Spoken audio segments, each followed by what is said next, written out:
আমাদেরকে হেয় করছে কেন? কেন?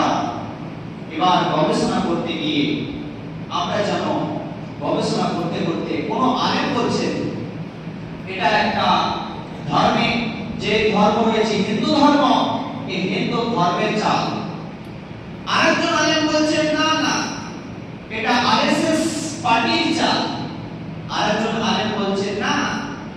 এইভাবে বিভিন্ন আলেম বিভিন্ন রকমের পরামর্শ দিচ্ছে।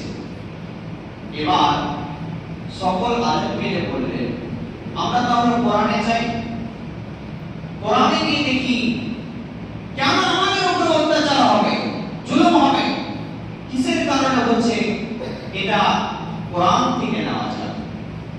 কোরআনে যখন খুঁজতে গিয়ে পরিষ্কার ভাষাতে লেখা রয়েছে, কোরআন মাজিদের মধ্যে কি লেখা রয়েছে?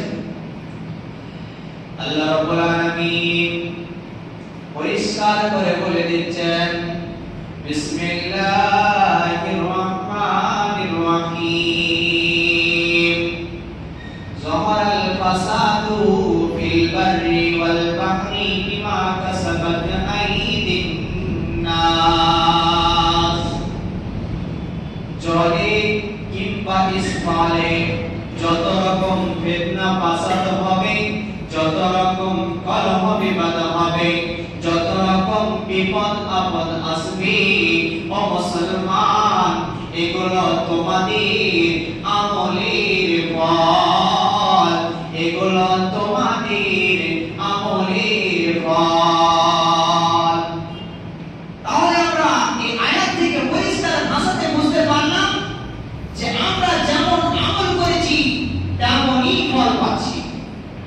বন্ধুগণ, আল্লাহ রাব্বুল আলামিন কোরআন মাজিদের মধ্যে পরিষ্কার করে বলে দিয়েছেন বিসমিল্লাহির রহমানির রহিম ইয়া আইয়ুহাল্লাযীনা আমানু দুখুলু ফিস-সিলমি কাফা।